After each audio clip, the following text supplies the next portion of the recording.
Hello and welcome to Soul in Balance. And in this video, we will be going over how to get your sense of smell and taste back after COVID. Now, this seems to be the big question that everybody's asking, and there really doesn't seem to be much information out there. You know, we are living in a time of information suppression.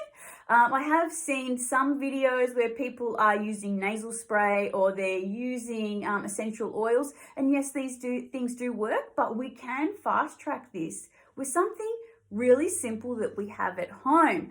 Now, just as a little bit of information about myself, I am studying a Bachelor of Health Science in Western Herbal Medicine, so I'm in my final year.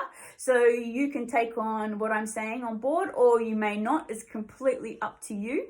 But I'm just going to let you know that something as simple as salt, something that we all have at home, really is a way more effective than anything else that I have seen on YouTube or the internet or anywhere about how to get your sense of smell back after COVID. Now, when we think about what's affected, during COVID and after COVID in our sense of smell and our taste, is the olfactory nerve. Now, when we have COVID, our sinuses, our nasal chambers and our nasal cavities get filled with all this mucus and bacteria, and this causes inflammation on those olfactory nerves, which then damage those nerves, or they're just not functioning properly. But what we need to do really is clear out all that mucus and all that bacteria so we can start fixing that inflammation. And I realized that salt is the most perfect thing to use.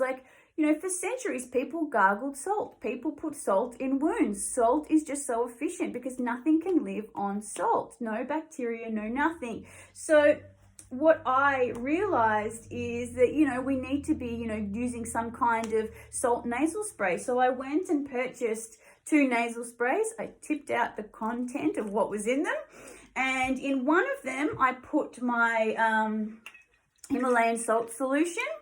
And in the other one, I put in colloidal silver. Now, this is a little bit controversial for some people. People that are more into wellness and health and natural medicine will know of colloidal silver and will use it. I personally used to buy this from health food stores. Now I actually make it myself. And you can also make it yourself too because it is quite expensive. And what I did was alternate between the two. So in the morning, I would do both. And then I'd lie back and let it all sink into the nasal chambers and nasal cavities. And I'd do this morning, lunch, and before bed. And literally within a couple of days, I was starting to taste and smell things. And then within 2 weeks, I had my full range of taste and smell back. But what's really great about these is once you spray them in, the salt can be a little bit funky. But nothing that you can't handle.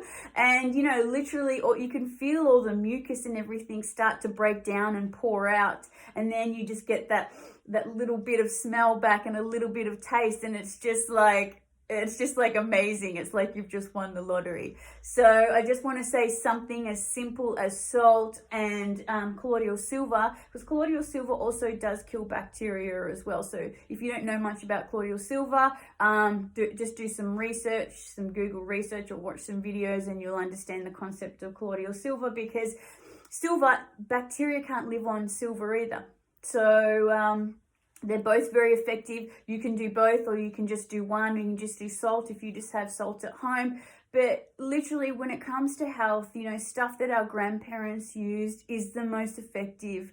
It really, really is. And, salt is natural. It's something that we all have at home. I do recommend that you do use more of a Himalayan salt. You don't really want the man-made, processed, refined salt, the white salt, table salt, but it's completely up to you.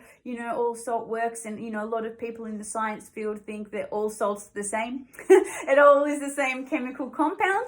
But if you watch this video, please share it with somebody that's also struggling with this issue.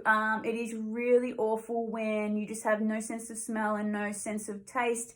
Life just seems really bland and it's really overwhelming, and especially when you watch watch videos on YouTube that just tell you, how people have had this problem for 6 months and they can't taste anything anymore and it does all this damage to the nerves and stuff like that. And yes, this is possible. This does happen. But if we have the correct information and we start working on these things, the body can heal itself. The body is absolutely amazing and can fix anything, but we can also help it along with helping getting rid of the bacteria and the inflammation so the body can start healing those olfactory nerves. So I hope this was helpful, guys, and any other COVID questions or any other information around healing in this area, please let me know in the comments and I'm happy to make a video about it. Okay, thanks. Bye.